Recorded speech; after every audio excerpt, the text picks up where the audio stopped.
Amém? Vamos então para a palavra do Senhor nessa noite. Vamos lá para a palavra que o Senhor encheu meu coração nessa semana. Uma palavra de posicionamento. Hoje cantamos aqui os louvores, que somos a casa e estamos na casa de Deus. Qual é a diferença? Somos casa enquanto santuários ambulantes do Espírito Santo. O Senhor nos constituiu casa. Mas também nos reunimos na casa de Deus, ou seja, a família de Deus. Não é a construção de alvenaria, que na Bíblia é chamado casa de Deus. Apesar de que o santuário de Jerusalém era chamado casa de oração. Hoje não tem um santuário lá em Jerusalém. Então nós somos os santuários ambulantes de Deus. Mas em todo lugar onde se reúne uma parcela do corpo de Cristo, ali está a casa de Deus. Amém, povo santo? Eu queria que você entendesse. Por que você está aqui nesta noite de domingo? Por que, irmãos? Para adorar o Senhor. Mas por que hoje, especificamente? É o dia que chamamos de dia do Senhor, né? Então vamos entender isso biblicamente? Abre a sua Bíblia no livro de Êxodo, capítulo 20. Êxodo 20, verso 8. Vamos meditar um pouquinho na questão de você estar aqui reunido nessa noite, nesse lugar. Por quê? Por quê, né? O tema da nossa mensagem é esse. Por que temos que santificar um dia da semana para a contemplação da glória de Deus? É uma pergunta. Hoje é um dia da semana que paramos para a contemplação da glória de Deus. Vamos ver princípios bíblicos na antiga aliança para entendermos o coração de Deus. É lógico que nós somos a nova aliança, né? Estamos na nova aliança em Cristo. Mas eu vou ter as bases desse meu entendimento na antiga aliança. Quantos conseguiram achar Êxodo 20, verso 8? Quantos conseguiram achar? Diga amém. Amém. Glória a Deus, uma parte já achou. É o famoso, né? 10 mandamentos do Senhor. Então, quando Deus quis instruir o povo de Israel recém-liberto do Egito, ali aos pés do Monte Sinai, Deus deu ao povo essas instruções que nós chamamos comumente 10 mandamentos. Eu não vou me deter nos demais mandamentos, porque o propósito de hoje é entendermos por que guardamos um dia na semana. Quantos estão com os olhos no texto, no verso 8? Então, mantenha seus olhos aí, seja na Bíblia, seja no aplicativo, no seu celular. Êxodo 28, nós vamos ler até o verso 11. A palavra do Senhor diz assim, quem quiser ler em voz alta: lembra-te do dia de sábado para o santificar. Ih, pastor, começou mal. Nós estamos no domingo. Eita, vai causar uma quebra de paradigma isso aí, né? Vai dar ruim. O povo na internet vai tacar pau no pastor. Ele está lendo sábado e está guardando domingo. Teimoso. Não é? Impenitente. Não, não sou impenitente. Eu não vou entrar no mérito da questão hoje, porque nós guardamos o domingo. Não vou entrar. Em nenhum momento do sermão eu vou falar sobre isso. Porque não me interessa hoje tirar essa questão. A igreja é instruída, já instruímos várias vezes, com estudos que estão online lá no nosso canal. Quer saber porque guardamos o domingo, não o sábado? Procure essas instruções lá no nosso canal, canal Visão do Reino, fazendo propaganda. Então, se eu estou lendo sábado, eu tenho que entender que existe um princípio, ok? Há um princípio embutido aí nessa palavra. Lembra-te do dia de sábado para o santificar. Verso 9, igreja, vamos lá, lê comigo, vamos lá? 6 dias trabalharás e farás toda a tua obra. Então vamos lá. Vamos começar a instruir a igreja. Quantos dias Deus liberou para o homem trabalhar? 6. Quantos dias tem a semana? 7. Então, não pode trabalhar os 7, correto? Há um princípio aí. Pode trabalhar os 7 dias da semana? Todos os dias do mês? Não. Deus está instruindo a Israel e passou a ser um princípio para todos os homens tementes na terra. 6 dias trabalharás e farás toda a tua obra. Verso 10, igreja. Mas o 7º dia é sábado. A única coisa que direi sobre o sábado, importante para dizer, é que a palavra no original tem sentido de descanso. Descanso. Sábado quer dizer descanso. 6 dias trabalharás e o 7º é descanso. Sábado. Sábado de quem? Do Senhor, de Yahvé, aí no original, no nome tetragrama.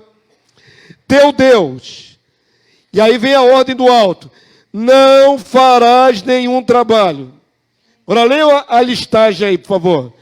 Nem tu, começa por você mesmo. Nem o teu filho, então nem teu filho dentro da tua casa não podia fazer nenhum trabalho. Nem tua filha, nem teu servo, se tivesse, né? Não é?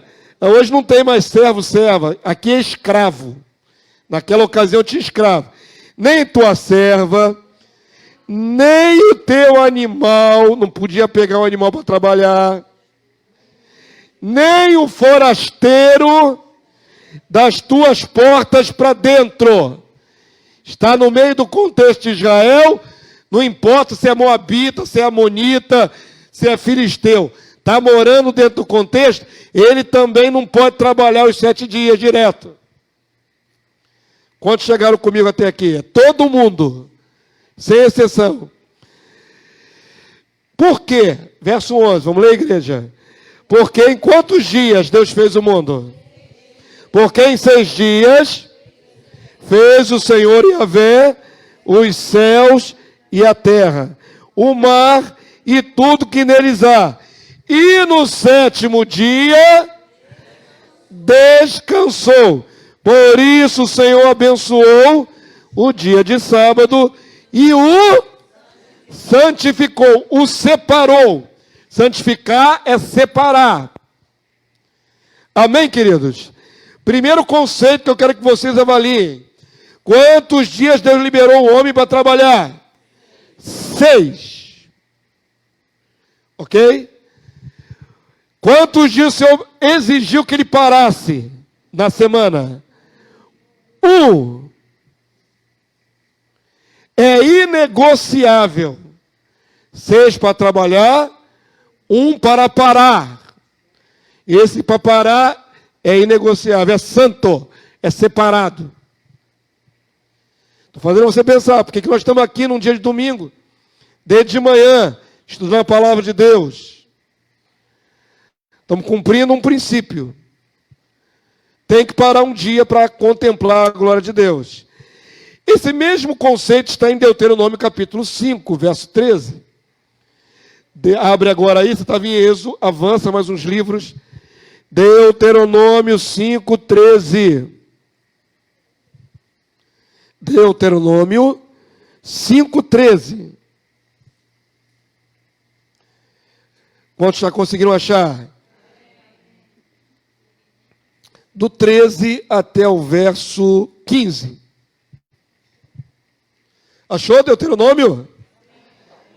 5, 13. Diz assim, de novo, vamos lá, igreja.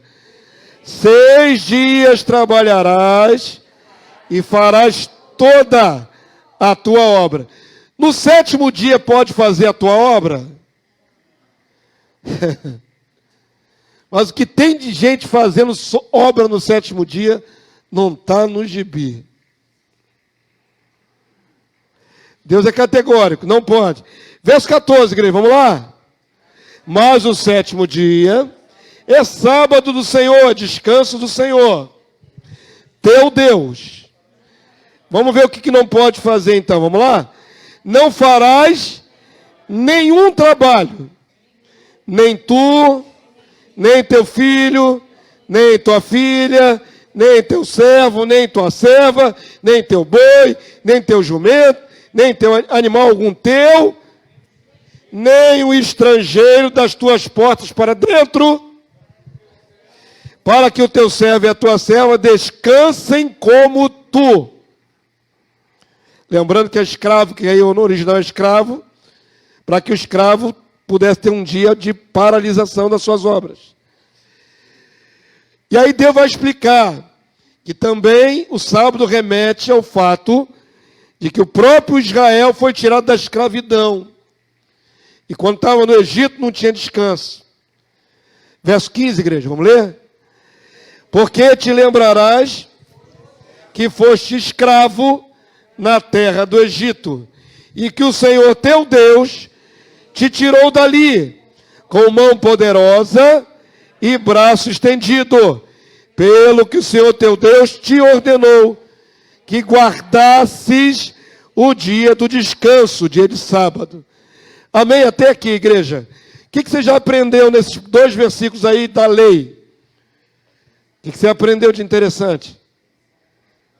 Quantos dias Deus deu ao homem para trabalhar? 6. Quantos dias tem que parar? Tudo? 1.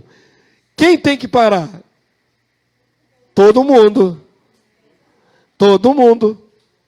Os animais aí, é lógico que o animal não gosta de descanso, né, no sentido de tirar um dia de férias. É que o animal era o instrumento de trabalho. Era que puxava o arado, por exemplo.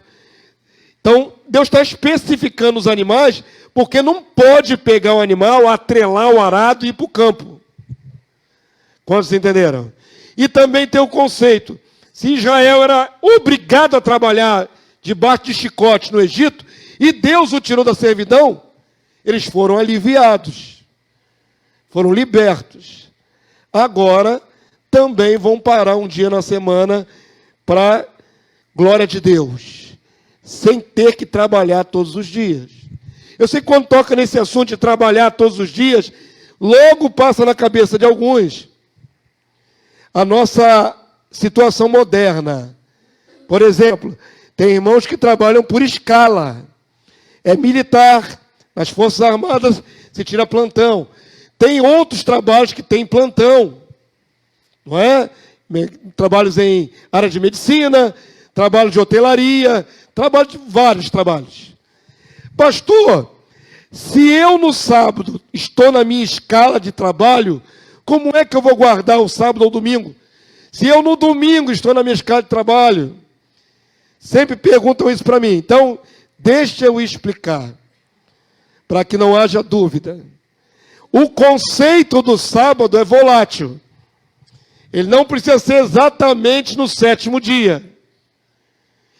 Ele tem que haver um dia de descanso. Quantos entenderam? Pela própria lei brasileira, a CLT, a carta que rege as profissões brasileiras, né, todo trabalho, ninguém pode exceder um certo número de horas trabalhando. Não pode, é contra a lei. Então presta atenção.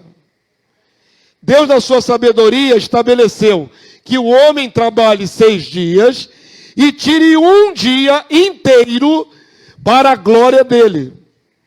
É um dia inteiro, não é metade, não são 12 horas, não são 6 horas, é um dia inteiro para a sua glória. Então, no caso, você trabalha por escala, cai no domingo, você não vai trabalhar os 7 dias da semana. Quem trabalha no domingo, certamente folga no meio da semana. Ou na terça, ou na quarta, ou na quinta. Algum dia no meio da semana você vai folgar. Porque nenhuma lei te favorece se você trabalhar os 7 dias da semana. Nenhuma lei. Quantos entenderam os princípios? Estou pegando aqui o princípio bíblico básico do que Deus criou para o homem e aplicando para a nossa modernidade. Ninguém trabalha 7 dias corridos. Ninguém. Absolutamente. Se o faz, faz contra o propósito de Deus. Porque quando uma pessoa é obrigada a trabalhar 7 dias corridos na semana, sem parar para a glória de Deus, ela está dizendo para Deus nas entrelinhas: se eu não trabalhar, tu não vai me suprir. Sabe por que eu preciso trabalhar 7 dias corridos? Porque Deus não vai me suprir. Quando na verdade é o contrário. Deus estabeleceu: trabalhe 6 dias, faça toda a sua obra. Pare um dia para glorificar o meu nome, que eu continuarei te dando saúde, que eu continuarei te dando provisão. Não é a força do nosso braço que provê o alimento na mesa. Se Deus não edificar a casa, irmãos, em vão trabalhos que nela edificam. Se Deus não der graça, não adianta. A palavra chega a dizer: inútil vos será levantar de madrugada, comer o pão que penosamente granjeaste, porque aos seus o Senhor acrescenta enquanto dormem. Existe uma provisão divina. Os judeus são mundialmente conhecidos por serem o quê? Gostar de quê? Dinheiro. Os judeus na era medieval toda eram banqueiros. Foi eles que criaram o sistema financeiro de empréstimo. Sabiam disso? Na época medieval, quem tinha dinheiro era judeu. Foram estigmatizados sempre porque gostam de dinheiro. E para gostar de dinheiro tem que gostar de quê? Trabalhar. Se Deus não obriga por lei que eles parem no dia de sábado, eles trabalhariam todos os dias do mês, todos, para oferir mais dinheiro. Entenda em nome de Jesus. A parada de um dia é obrigatório para que a gente não faça os nossos negócios no dia de Deus.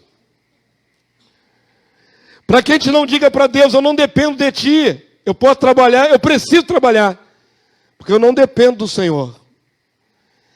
Agora eu vou colocar na primeira pessoa: eu dependo de Deus. Quantos dependem de Deus aqui? Eu dependo de Deus. Não da força do meu braço, da minha capacidade intelectiva, intelectual, nada disso. Eu dependo do Senhor. Então, aplicando esse conceito para a minha vida, eu não posso trabalhar os 7 dias da semana. Não posso.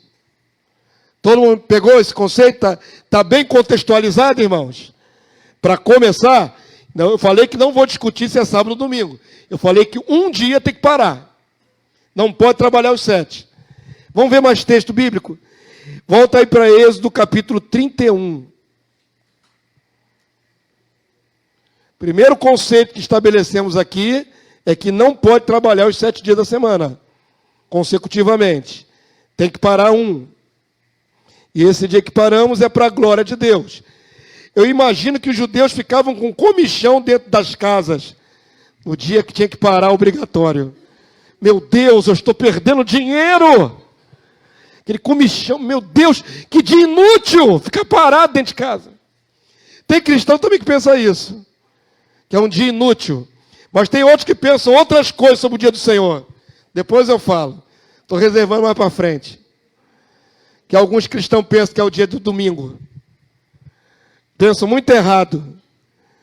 O dia do Senhor é um dia para a glória dele, irmão. Para viver para ele, respirar para ele, só pensar nele.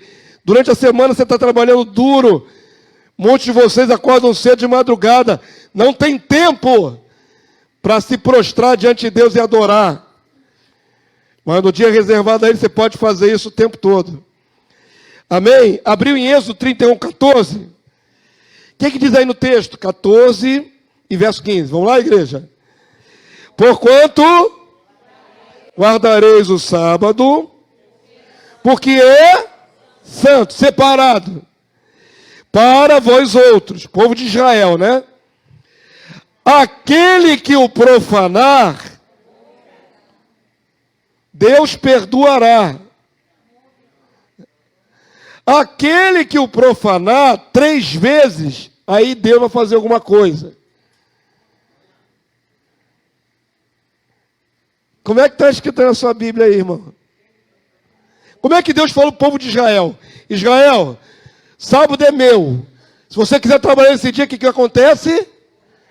Morrerá. Pesado, né? Nós que estamos aqui na época da graça em Cristo Jesus, é tudo muito light. É tudo muito... Deus é bom, oh maravilha. Deus não põe ninguém morre na igreja. Ninguém morre na igreja por transgredir. Mas Deus está falando sério com o povo de Israel. Se profanar, morre. A palavra é bem direta, objetiva. Isso aqui era para o povo de Israel, tá? Amém, igreja? Não estou de maneira alguma aplicando para nós. Até porque se fosse para nós, para o nosso tempo, irmãos, misericórdia. Ia ter que fazer um convênio com a funerária. Porque a gente ia sepultar de crente nessa época, ia ser uma grandeza. Quanto crente faltoso, meu Deus do céu. Na hora que vacilar, se fosse trabalhar no dia do Senhor, ia cair duro lá. Aí tem que fazer sepultamento toda semana de membro da igreja, até pararem. Isso é na época da lei. Isso é na época da lei. Portanto, guardareis o sábado que é santo para vós outros. Aquele que o profanar, morrerá. Não é morrerá de velhice, não. É morrerá na época. Profanou, vem juízo imediato. Pois qualquer que nele fizer alguma obra, será eliminado do meio do seu povo. Pena capital. Verso 15, igreja. Aí Deus volta com o princípio. Vamos lá? 6 dias se trabalhará. Porém, o 7º dia é o sábado de repouso solene. Santo ao Senhor. Qualquer que no dia de sábado fizer alguma obra, morrerá. De novo. Deus está sendo redundante aí, porque a sentença era de morte para o povo de Israel. Pegaram o conceito? Já foi muito mais estreito, né, irmãos? Não foi muito mais estreito isso? Muito mais estreito. 2 vezes aí a sentença capital de morte. Mas o povo de Israel vacilava, e vacilou várias vezes. E Deus teve que usar de juízo várias vezes. Abre agora em Jeremias capítulo 17, verso 21. Jeremias capítulo 17, verso 21. Profeta Jeremias, capítulo 17, verso 21. É bem mais à frente na história de Israel. Nós estávamos na época que o pessoal saiu do Egito. Agora estamos já dentro da terra de Canaã. Israel está estabelecido no tempo dos reis. Jeremias 17, 21, igreja. Vamos lá, vamos aprender, vamos aprender. O que diz a palavra de Deus aí, irmãos? Assim diz o Senhor: guardai-vos por amor de quem? Da vossa... Guardar por amor de vocês mesmos. É por vosso próprio bem. Guardai por amor da vossa alma. Não carregueis cargas no dia de sábado. Nem introduzais pelas portas de Jerusalém. Aquilo que eu falei. O judeu, se não tivesse lei, trabalharia todos os dias. Sem parar. Pula para o verso 27, igreja. Vamos lá, para a gente ganhar tempo. Vamos lá? Verso 27, mesmo texto de Jeremias 17. Mas, se não me ouvirdes, é Deus usando o profeta.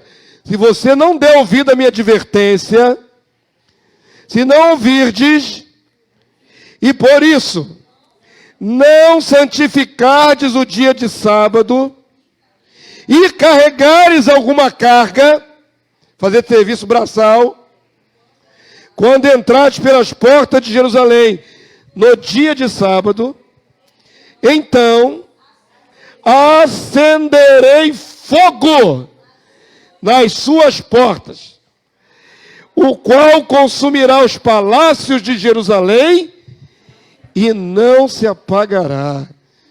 Juízo severo sobre Israel. sobre os palácios dos reis, se o povo teimasse em trabalhar no dia santificado. Mesmo com todas as ameaças de Deus, todas as advertências, o povo de Israel trabalhava às vezes no dia de sábado. E Deus teve que levá-los para o cativeiro. Perceba uma coisa, igreja. Deus lida com seres humanos muito temosos, não é?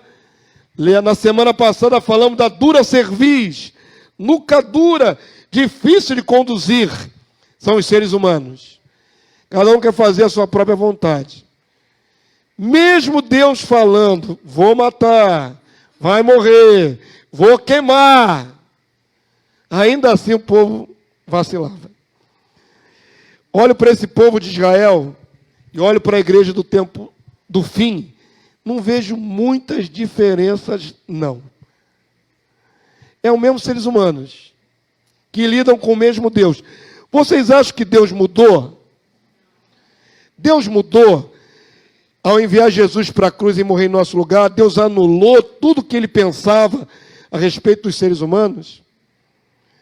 Você acha que Deus se acomodou, deixou para lá, fiz ameaça, mas não vou cumprir? Diga assim: Deus não tem sombra de variação. Deus não muda.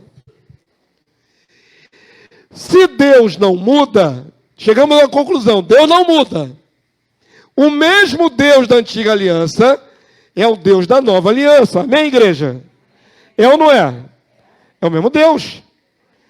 Se ele pediu, e não pediu, ele mandou, ordenou, que guardasse um dia da semana para o santificar para ele,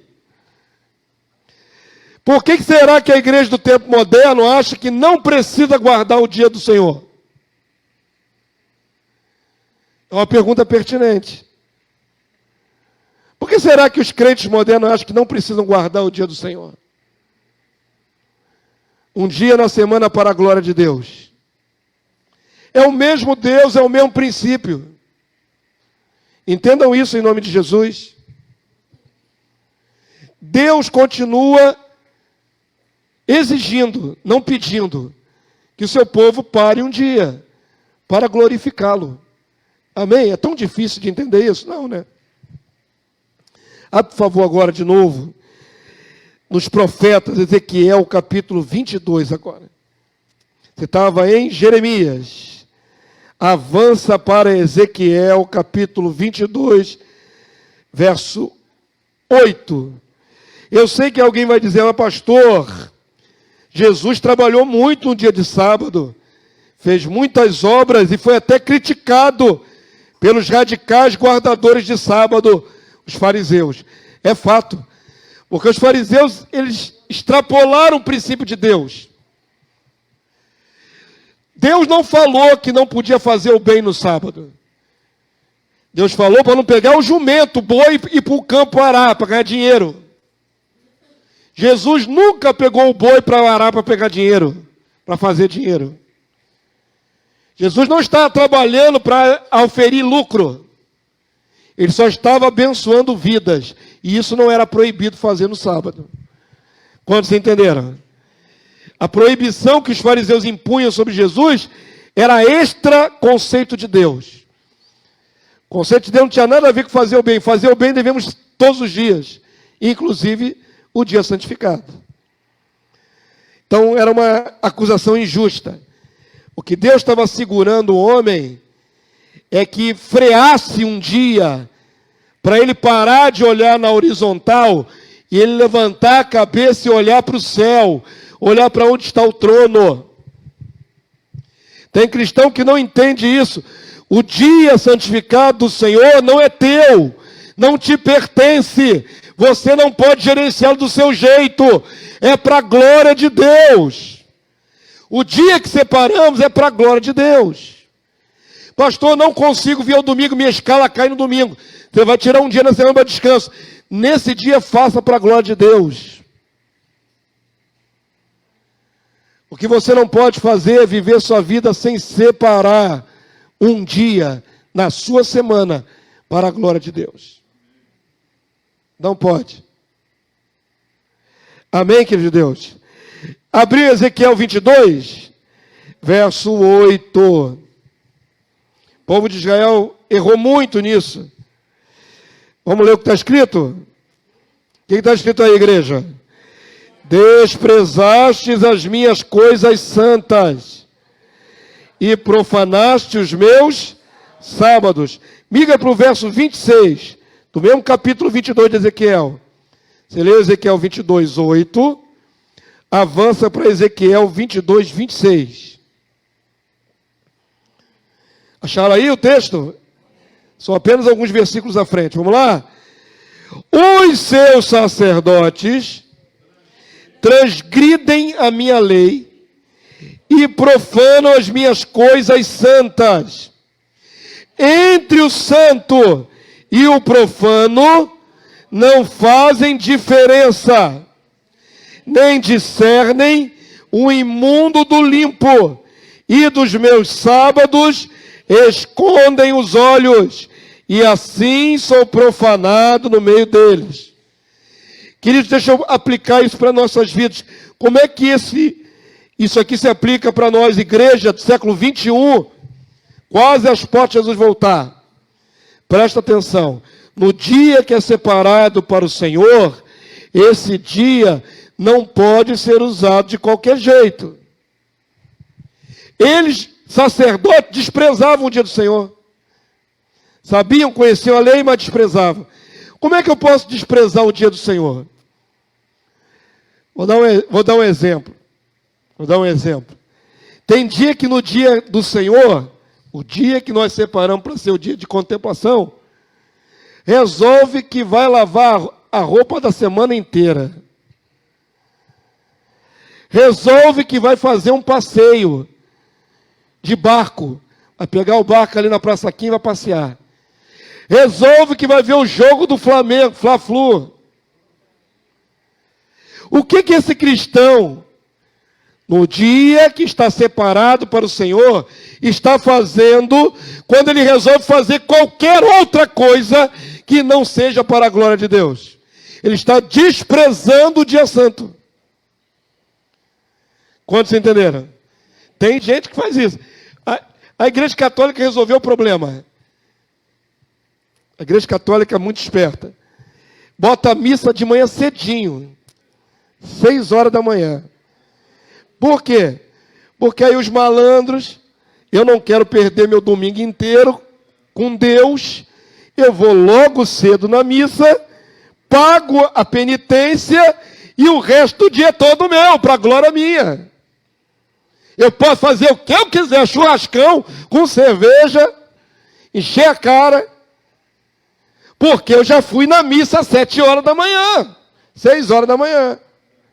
Não é assim os católicos fazem? Tem crente que faz igualzinho. Eu vou logo de manhã, porque o resto do dia é meu. Não é seu. O dia separado do Senhor, em nenhum momento é seu. Em nenhum momento desse dia é seu. Como estão entendendo? É santo. É separado. Você tem que separar o santo do profano. Vou dar um exemplo. Os varões que gostam de futebol. O camarada fica com agonia, porque o time dele vai jogar na hora do culto. Aí o que ele faz? Ele fica ali agarrado na televisão enquanto dá. Ele vai se vestindo para ir para a igreja, mas ele está com a cabeça dele no jogo. Aí ele é obrigado a vir à igreja no domingo. Mas ele vai para o banheiro, pega o celular para ver quanto é que está o jogo. A cabeça dele não está em Deus nem aqui nem na China. Em lugar nenhum. Sabe onde está a cabeça dele? No jogo. Ele está com o corpo presente aqui na casa do Senhor, mas a alma dele está lá no Maracanã, sei lá onde, no Brasil afora. Para que veio? Você está dividindo a sua vida em adorar a Deus e adorar o time de futebol. Tomara a Deus que eu nunca jamais pegue você vendo o jogo aqui dentro desse santuário. Aliás, deixa eu aproveitar o gancho para dizer, não venham disfarçado com seus times para cá, para a igreja. Nem na EBD, tá? Não pode, é uma norma interna da igreja. Não venha vestido de Flamengo, de Fluminense, de Vasco, de nenhum time. Que temos malandro que... não pode vir time do Brasil. Aí vem com o time lá de fora. Vem com a camisa do Real Madrid. E eu não sei que é camisa do Real Madrid. Aqui não é lugar para isso. O dia do Senhor não é para isso. Não é para o teu deleite. Não é para o teu prazer. É para a glória de Deus. É para você acordar pensando em Deus. É para você ficar o dia inteiro falando com Deus. É para você, pelo menos um dia na semana. Pelo menos um dia. A maioria de vocês não tem vida devocional suficiente. Estou falando mentira, igreja? Vocês têm vida devocional suficiente que agrada a Deus? Quantos dias na semana você para louvar a Deus? Quantos? E quando chega em casa do trabalho cansado, você para adorar a Deus? Você faz culto familiar com a sua família dentro de casa? Somos deficientes nesse ponto. No dia que o Senhor separou, dedique integral a Ele. Não tem como ficar dividindo com mais ninguém. Você quer ver outro erro que a igreja comete? Dia do Senhor, dia de adorar o Senhor, é obrigatório, certo? Chega a família não crente lá, sem me avisar, chega a família área toda não crente. Não vou poder ir à casa do Senhor.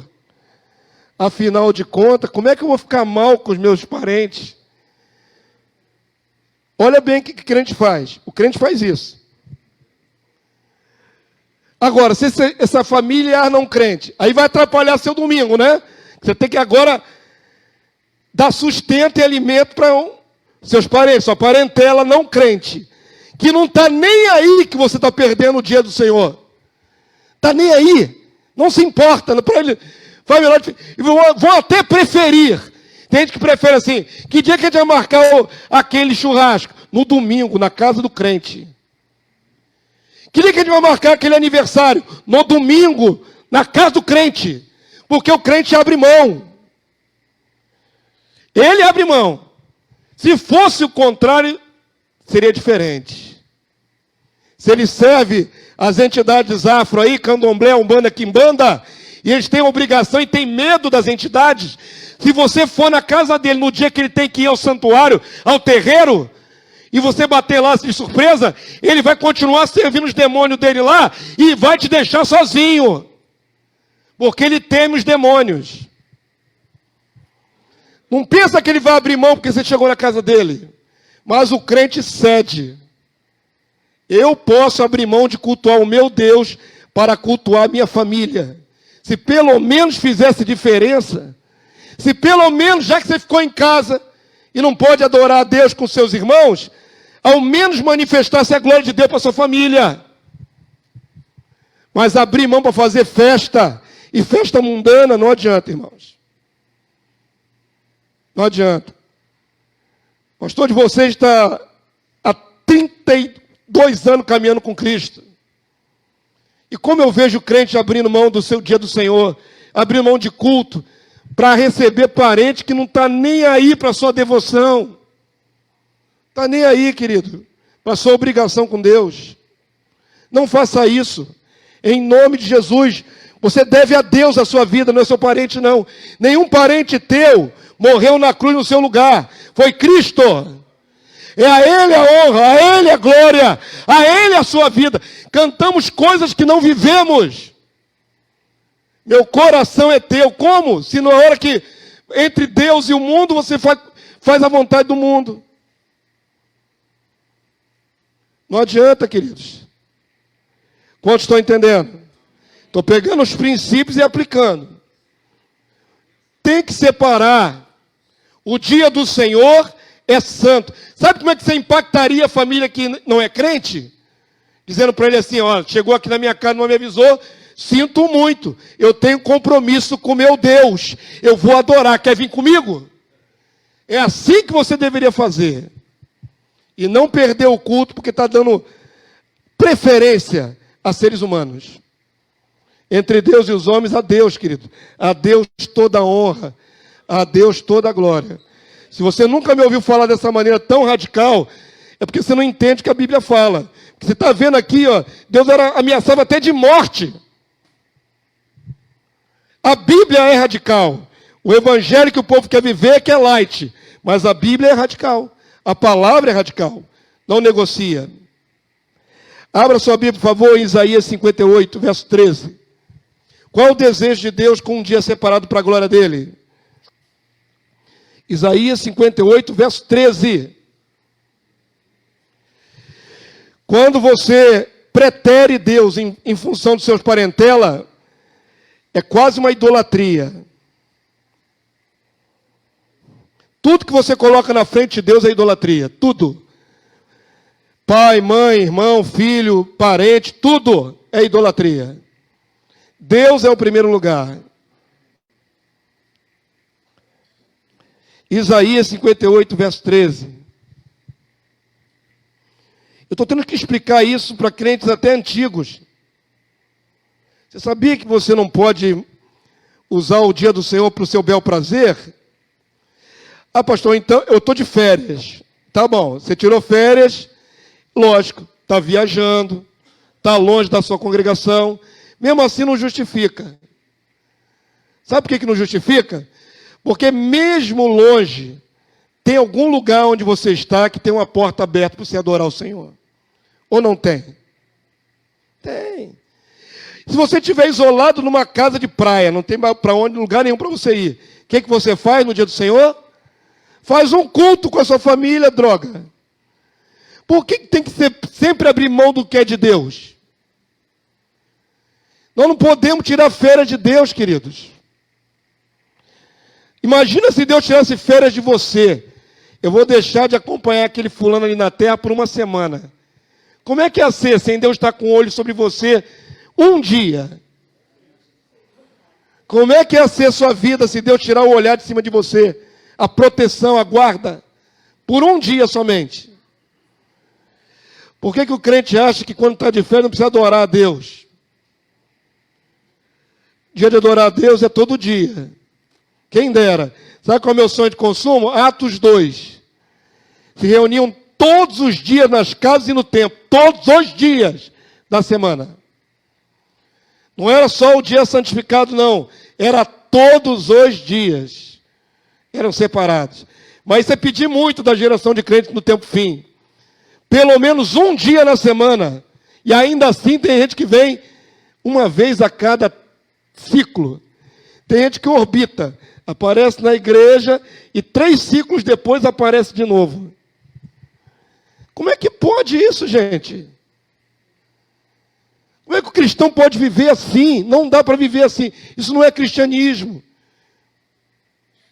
Abra aí então, por favor, Isaías 58, 13.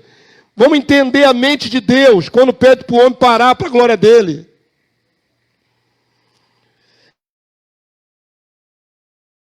Vamos lá, lê comigo, por favor, esse é o texto-chave, já estou chegando no final.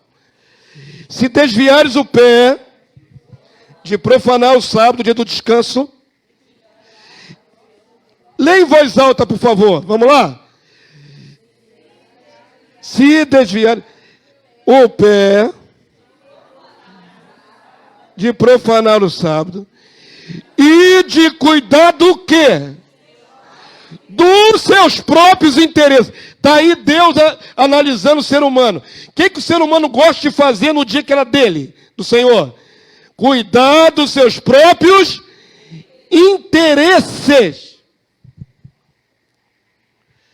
Quando você abre mão do culto, é porque você tem outros interesses. É simples assim, igreja. Você não vai exclusivamente, você não vai ao culto exclusivamente por outro interesse. A menos que você esteja doente, acamado, entubado. Aí não dá para você vir à casa do Senhor. Está entubado? Está acamado? Está com soro pendurado aqui, agarrado na sua veia? Não. Não vai porque não quer. Está cuidando do próprio interesse. O meu interesse é descansar. Preciso descansar. O meu interesse é me divertir. Preciso me divertir. O meu interesse pode ser qualquer outra coisa. Deus está falando, se você parar de fazer isso, se você parar de fazer isso, se desviares o pé de profanar o dia santo e de cuidar dos próprios interesses no meu santo dia, leia o resto, igreja.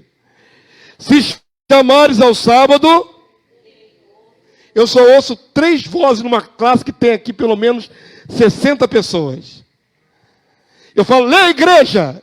3 pessoas são igreja, o resto é mudo. Oh, Jesus. Lembra da semana passada quando eu falei da soberba?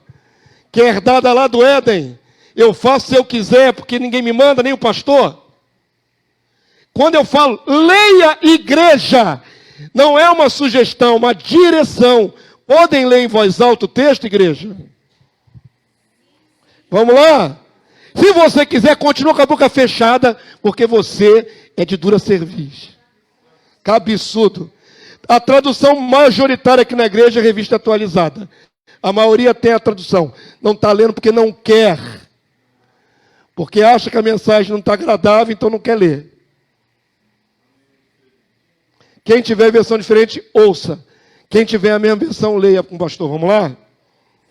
Se desviares o pé de profanar o sábado e de cuidar dos seus próprios interesses no meu santo dia, se chamardes ao sábado deleitoso e santo dia do Senhor, digno de honra, e o honrares, não seguindo os teus caminhos, não pretendendo fazer a tua própria vontade, nem falando palavras vãs, então te deleitarás no Senhor. Olha a recompensa de quem ama o dia do Senhor. Eu te farei cavalgar sobre os altos da terra e te sustentarei com a herança de Jacó teu pai, porque a boca do Senhor diz: quem ama estar na presença de Deus e faz do dia de Deus um dia deleitoso. Eu amo estar na casa de Deus. Eu amo cultuar a Deus. Deus te abençoará. Como não entende isso? Mas toda vez que você resolve fazer o seu querer, você se alija da vontade de Deus. Como é que Deus vai te abençoar? Como? Tem gente nessa casa que pensa que Deus vai fazer a sua vontade. Não vai. Deus segue esse roteiro, que está na sua Bíblia, ó. Aonde está a revelação de quem Deus é e como Ele faz? Está aqui, ó. Não tem outro roteiro. Não muda para você. Por isso que ele falou aqui de palavras vãs. A pessoa está se enganando, achando que Deus vai se adaptar a ela. Não vai.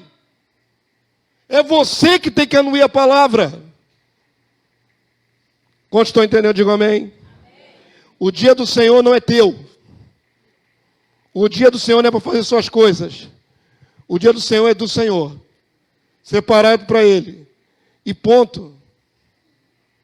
Ponto, acabou. Se você honrar, olha a palavra honra. Se você honrar a Deus no dia do Senhor, Ele te honrará. Ele vai te fazer andar em dimensões maiores. Cavalgar nas alturas não é montar num cavalo alado. É Deus te exaltar. Tem gente passando dificuldade na vida porque não honra o Senhor. É simples assim, igreja. Pastor de você vai vendo um gemendo aqui, outro geme dali, outro começa a fraquejar daqui. Estou fraco, estou fazendo garia da Angola. Estou fraco, estou fraco, estou fraco. Por que está fraco? Aí vamos analisar o caminhar do indivíduo. Se ele está honrando o Senhor, normalmente quem enfraquece é aquele que mais abandona a presença de Deus. Não tem mistério, irmãos, não tem outra fórmula. Honra a Deus, Deus te sustenta, Deus te exalta. Desonre a Deus e você vai colher fraqueza. Não tem outra fórmula. Não tem outro evangelho. Você desonra a Deus com a sua vida e espera que Deus faça tudo por você. Como? Deus é um Deus de relacionamento, de reciprocidade. Achegai-vos a mim, e eu me chegarei a vós outros. Deus reage à nossa atitude. Não tem outro jeito, não cria outro método. Quanto a entender a palavra do Senhor nessa noite, guarda esse texto de Isaías 58, 13 a 14. Ele é chave para o entendimento. Para a gente terminar, irmãos, Malaquias 3,13. Malaquias 3,13. É uma questão de honrar a Deus em primeiro lugar. Hoje lemos aí na palavra, né? Já cansamos de ler esse texto. Buscai em primeiro lugar o seu reino e a sua justiça, e as demais coisas vos serão acrescentadas. Deus vai lhe dar o que você precisa, desde que você coloque em primeiro lugar o reino dele e a sua justiça. Nunca vai mudar. Mudou a aliança, mas não muda o princípio. Quem coloca Deus em primeiro lugar é honrado. Quem não coloca... Pensei em várias situações que tiram o povo de Deus da casa do Senhor. Várias. Uma delas diz respeito aos nossos jovens. Vou dar um exemplo. Você já abriu em Malaquias 3 aí, já? Vou dar um exemplo e vou seguir aqui para a gente terminar. Malaquias 3,13 vai falar sobre a promessa que Deus tem para aquele que é fiel. Ouve só, presta atenção. Eu sei que os nossos jovens estudam, nossos adolescentes e jovens estudam. Eu também estudei na minha época, todo mundo estudou. Não é? O trabalho do adolescente é estudar. Não trabalha fora, só faz isso na vida. Não é? Tem que estudar para ter um futuro melhor. Eu sou incentivador que todos os nossos jovens e adolescentes aqui se graduem, que façam universidade, faculdade, que fosse na casa de Deus, porque eu tenho que estudar. Mentira! Me prova que você estuda da hora que acorda até meia-noite quando dorme. Me prova. É mentira, está se enganando. Ninguém consegue estudar 12, 14 horas seguidas, ninguém. Mente humana não aguenta isso. Eu não vou na igreja porque eu tenho que estudar. Mentira! Quanto tempo tu gasta para vir adorar a Deus aqui? 2 horas, 2 horas e meia. Agora olha como é que é errado o pensamento. Eu tenho que ficar em casa gastando meu cérebro ali com estudo, porque senão vou me dar mal na prova e não vou evoluir. Logo, não preciso de Deus. Ou melhor, preciso que Deus me abençoe de qualquer jeito. Deus é obrigado a me abençoar, mesmo que eu não vá lá adorá-lo. Olha o pensamento errado, igreja. Jovem, adolescente, está pressionado pelo estudo, planeje o seu dia. Acorda cedo, faz uma grade de estudo. Quando chegar na hora de adorar a Deus, venha adorar a Deus. Isso vai te render pontos. Quando chegar lá na prova, o Espírito de Deus vai te lembrar todas as coisas que você estudou. Você não sofre prejuízo em vir na casa de Deus adorar. Não posso ir na igreja porque eu tenho que estudar. Está errado. Você quer que Deus te honre desonrando Deus. Como?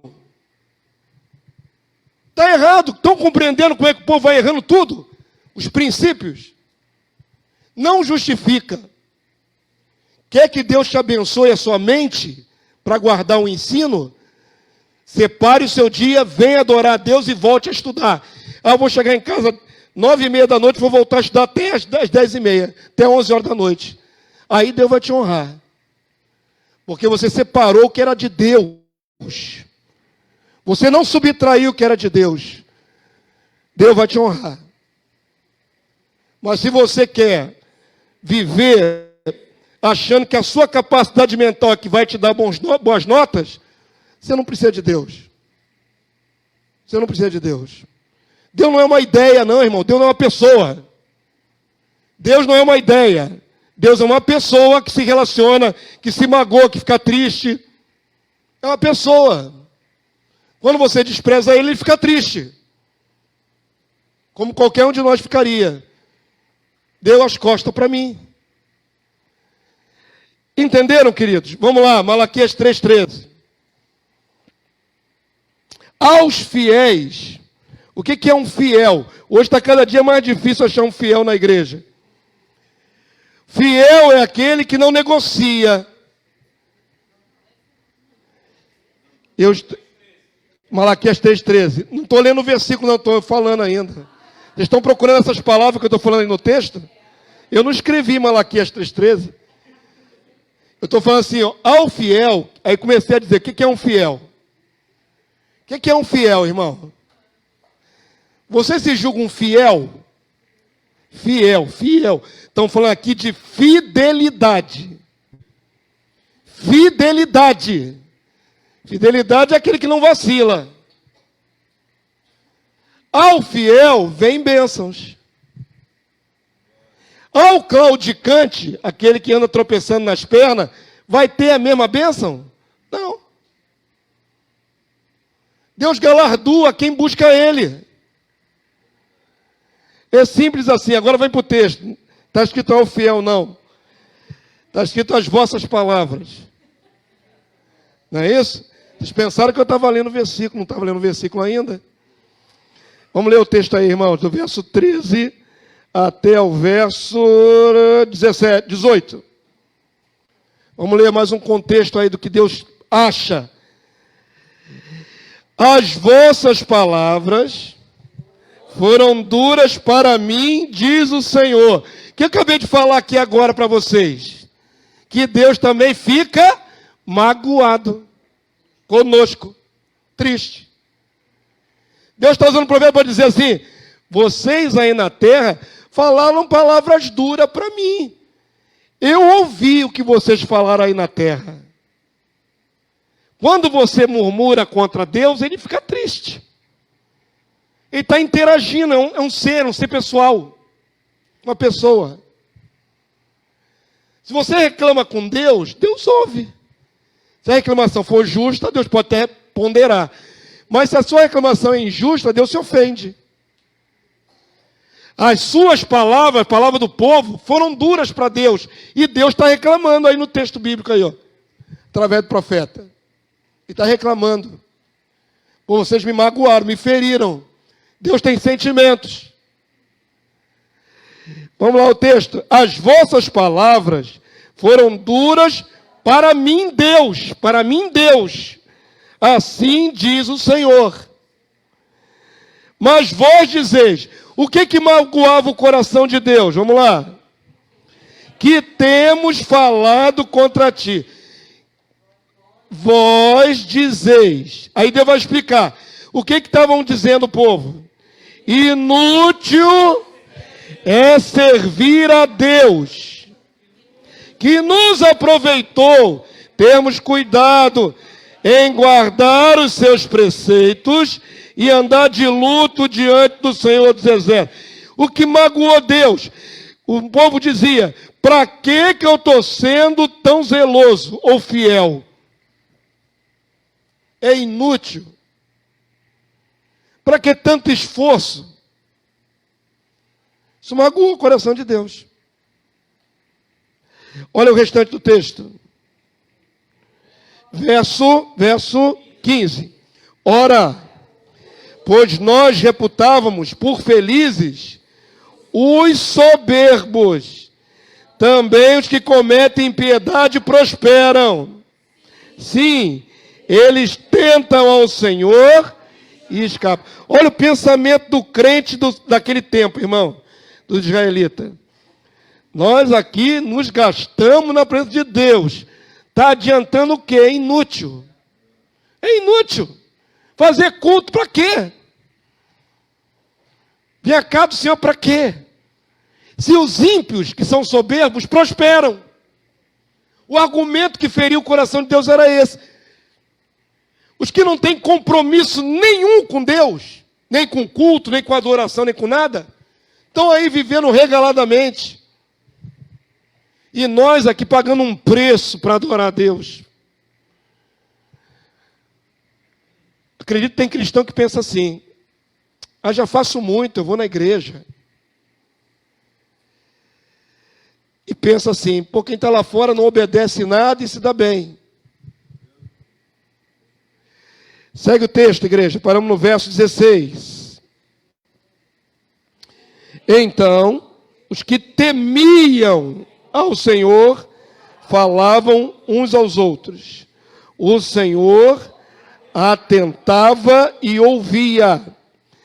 Havia um memorial escrito diante dele para os que o temem ao Senhor e para os que se lembram do seu nome. É inútil você se esforçar por Deus, irmãos? Não, porque Deus está anotando todas as tuas ações como memorial para você. Sabe o que significa? Cada culto que você está presente, Deus está vendo, está anotando, está considerando. Quando você tiver que receber seu galardão, tudo isso está contabilizado. Deus não esquece do seu esforço, do seu empenho, do seu zelo, da sua fidelidade. Deus não esquece. Há um memorial para os justos, para aqueles que temem. Esse memorial não é escrito por homens, é escrito pelo próprio Deus. Está em memória diante de Deus. Amém, queridos Deus? Todo empenho que você tiver está registrado. Todo. E o texto segue dizendo, verso 17. Olha como é que Deus vai considerar o fiel. Vamos lá? Eles serão para mim particular tesouro. Naquele dia que preparei, diz o Senhor dos Exércitos. Qual é a promessa? Poupá-los-ei como um homem poupa seu filho que o serve. E no verso 18 conclui: então vereis outra vez a diferença entre o justo e o perverso, entre o que serve a Deus e o que não serve. Deus naquele dia poupá-lo-á como quem poupa um filho. Está entendendo, querido, que todo o teu empenho para agradar a Deus tem uma recompensa? Que toda vez que você se esforça, sai da sua casa, pega uma condução, gasta um dinheiro, vai num culto, louva a Deus, isso está sendo contabilizado a teu favor. No dia que o Senhor galardoar, você recebe muito. É tratado como filho quem Deus ama. Entenda, não há prejuízo em você ser fiel. Deus vai poupá-lo. Virão calamidades sobre a terra, estão chegando. Cada dia mais o negócio esquenta no mundo. Terceira Guerra Mundial na iminência de estourar. Quer ver dias em que Deus vai poupar você como quem poupa um filho? Seja fiel. Seja fiel. Isso vai lhe garantir de Deus proteção. Quantos estão entendendo? É o tempo, igreja. Não dá para brincar de ser crente, tem que ser fiel. Para receber o benefício de ser poupado pelo Senhor. Amém? Quantos entenderam? Importante, igreja. Se você pensa que eu falo isso porque quero igreja cheia, porque eu penso em número, eu estou pensando na salvação da sua alma. Eu estou pensando de você não ser um crente. Claudicante é aquele que caminha numa perna mancando, assim, uma perna na outra. Tem crente que anda mancando, não anda no caminho reto. Cada vez que um cristão falta um culto, sem motivo justo,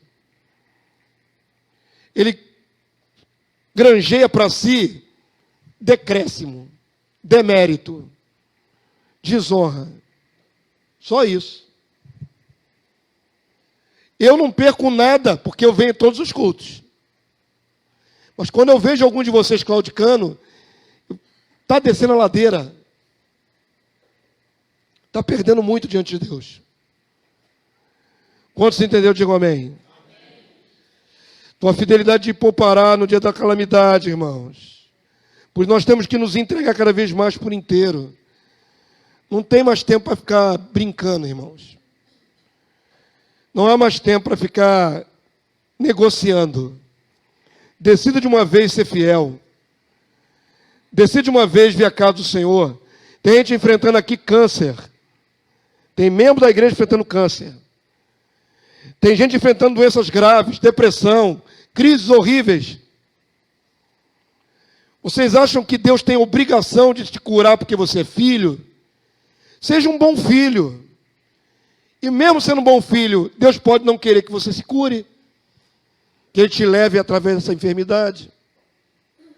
Entenda isso, não crie uma ideia errada de Deus, não. Crie uma ideia de que você que deve tudo a Ele, não Ele a você.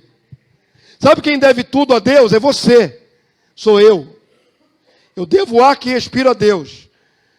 Eu devo a condição física que eu tenho hoje, constituição de saúde, a Deus. Tudo devo a Deus. Então não faço nada mais que minha obrigação de vir adorá-lo. Não faço nada mais que minha obrigação. Amém, povo santo? Por último aí, Romanos 12, 1. Romanos 12, 1. Eu falei que não ia entrar no mérito da mudança do sábado para o domingo. Tudo que falamos aqui, tomamos por base a antiga aliança. O Deus é o mesmo. Nós mudamos a guarda do sábado para o domingo. Tem méritos para isso que não vou entrar agora. Mas o Deus é o mesmo. Os princípios são o mesmo, Deus não muda. Os sentimentos de Deus são o mesmo. Romanos 12, 1. Tem muita coisa aqui que o pastor fala baseado na própria experiência, não é isso? Quando eu nasci de novo, há 30 e poucos anos atrás, eu cheguei numa igreja batista, segunda igreja batista de Rocha Miranda. Por incrível que pareça, aquele povo era fiel nos cultos. Todo culto, estava todo mundo lá. Todo mundo. Faltava, era raro ter faltas no culto. Eu aprendi assim. Não é? Eu já entrei num contexto assim. Pastor, isso é religiosidade. Veja bem, querido, religiosidade, você fazer aquilo que a palavra de Deus manda para fazer, separar um dia para a glória de Deus. E eu fui impactado pela vida da família da minha esposa. Pastor Mário, hoje já descansa no Senhor. Irmã Nazir, hoje já descansa no Senhor. Caminhou muitos anos aqui na Igreja Filho do Reino, nos seus últimos dias de cadeira de roda. Vocês se lembram que não faltava culto, irmã Nazir? E naquela época tinha culto de domingo, culto de quarta-feira e tinha reunião de oração na sexta. Sexta-feira era um dia à parte para oração.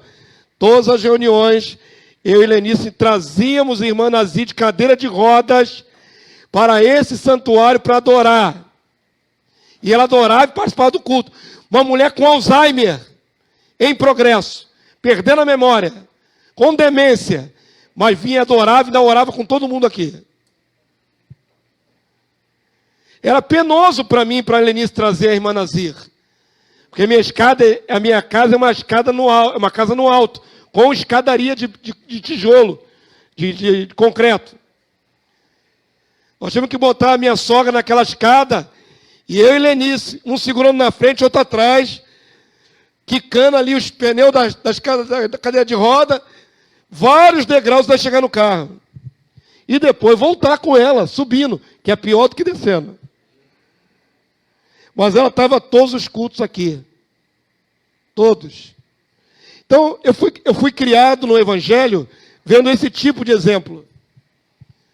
Quando meus sogros ficaram noivos, pastor Mário e irmã Nazir não eram pastor, eram só irmãos. Na década de 50, era o dia do noivado deles, era o dia que eles tinham que cantar no coro, no coral da igreja. Eles fizeram a cerimônia com a família, mais cedo, e depois foram para onde? Para o coral da igreja ensaiar no dia do noivado. Vocês estão entendendo? Estão começando a entender a minha mentalidade? Dias especiais eu posso me ausentar de estar na casa do Senhor? Não. Por quê?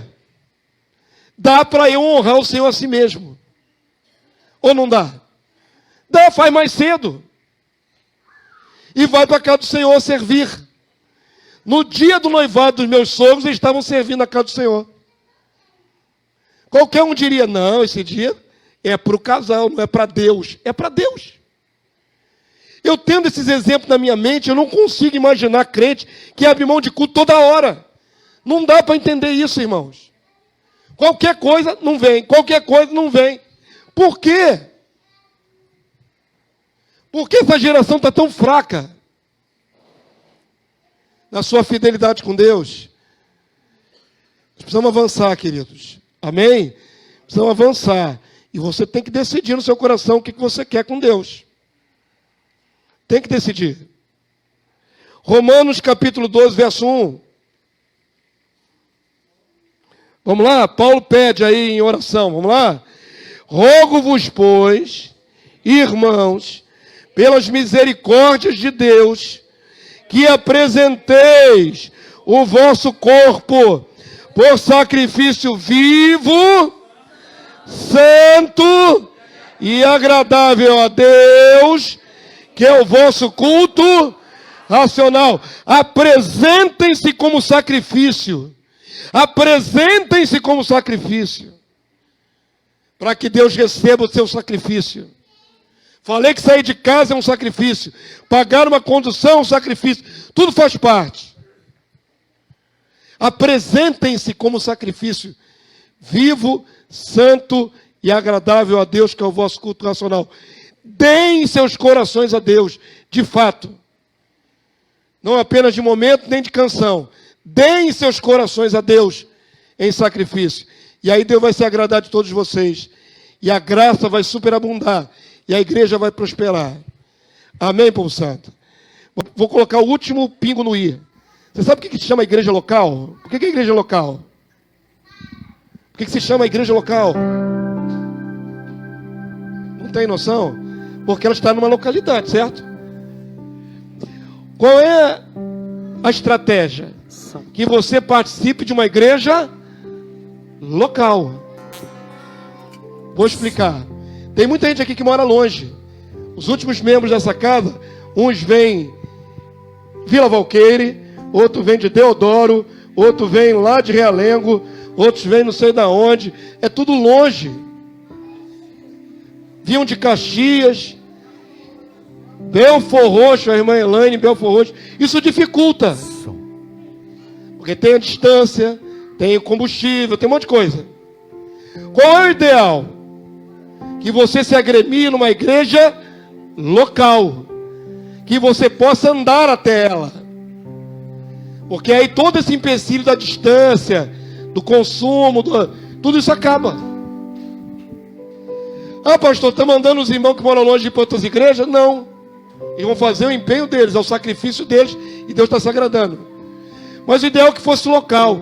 Porque tem gente que mora aqui pertinho da igreja e não vem nos cultos. Enquanto esses irmãos se deslocam de muito longe. Também está errado isso. Por que uns se deslocam de tão longe e vem, e o irmão que mora na redondeza não vem? Que podia vir a pé, não vem. Tem muita coisa que precisa ser ajustada, igreja. Tem muita coisa para a gente ajustar nisso aí. Se você mora aqui perto da igreja local, você não tem motivo para faltar. Ela está ao seu redor, pertinho. Honra os seus irmãos que se sacrificam, que vêm de muito longe, gastam meia hora, 35 minutos, 45 minutos para chegar em casa. Você vai chegar daqui a 10, 15. Eles vão continuar na estrada, indo mais longe. Por isso tem que ser igreja local. Para que ninguém tenha desculpa de que não pode ir na igreja porque está longe. Pelo amor de Deus, irmãos. Pelo amor de Deus. Nós vamos apresentar diante do Senhor pouca colheita esse ano de almas. Por causa de uma série de erros nossos. Há uma série de erros no meio da nossa congregação. Isso impede que Deus prospere mais a obra. Vamos ajustar isso em nome de Jesus. Amém, povo santo. Inclina a tua cabeça onde você está.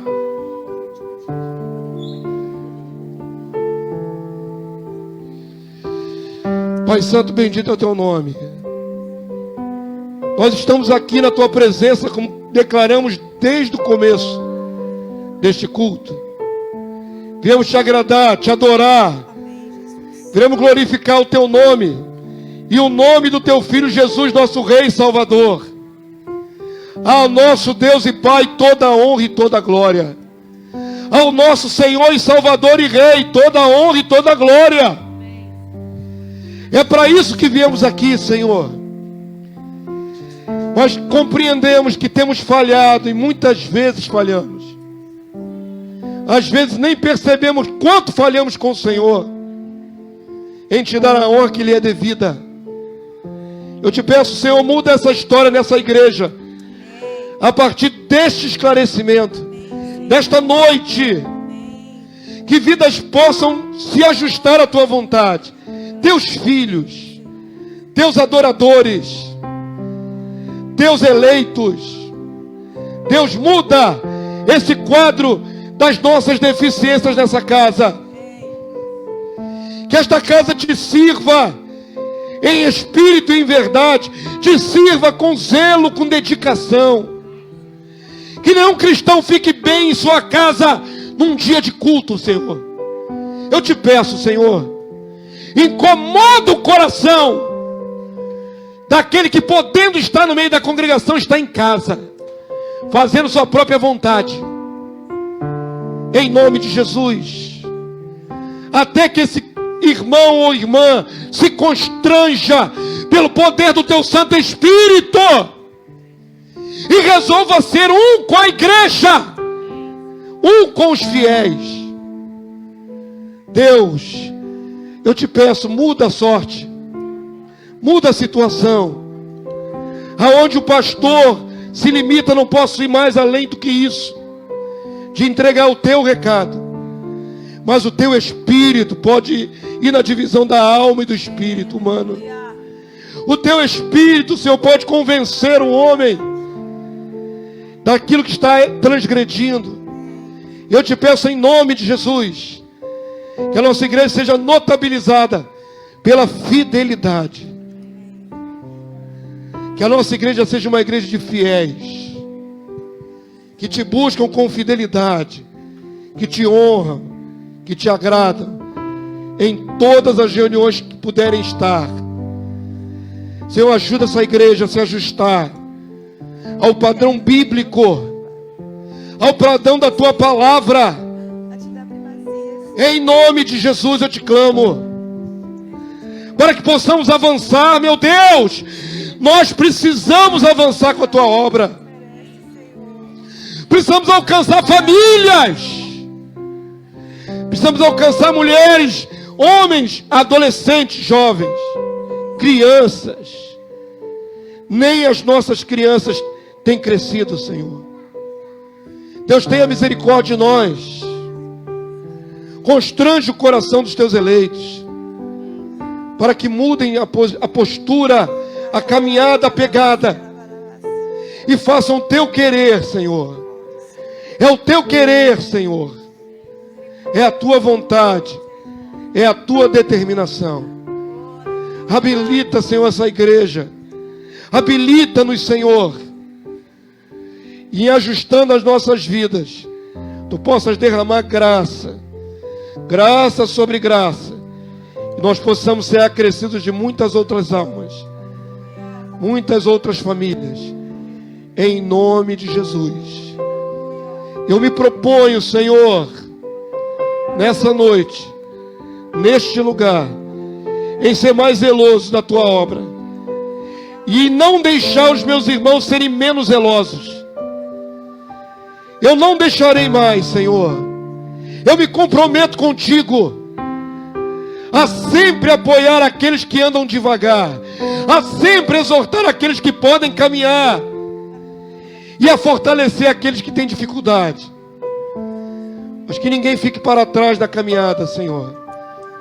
Que essa igreja seja uma na tua presença. Que a unidade dessa igreja nos respalde para obras maiores que o Senhor quer realizar. Para que os milagres aconteçam nessa casa. Para que vidas sejam libertas e curadas. Ajuda-nos a ajustar as nossas próprias vidas ao centro da tua vontade. Te clamo assim nessa noite. Senhor, tu sabes que não faço palavras ao vento. E não faço promessa que não queira cumprir. Eu não faço voto que eu não cumpra. Eu estou aqui me comprometendo diante do Senhor, diante da congregação, a fazer com que todos caminhemos. Todos caminhemos. Todos. Até entrarmos pelas portas do teu reino. Com diligência. Com diligência. Em nome do Senhor Jesus. Abençoa-me a mim. Acrescenta ao meu lado homens e mulheres valentes, que como eu queiram avançar com a tua obra. Acrescenta mais, Senhor. Se quiseres mandar outros pastores para me auxiliar, manda.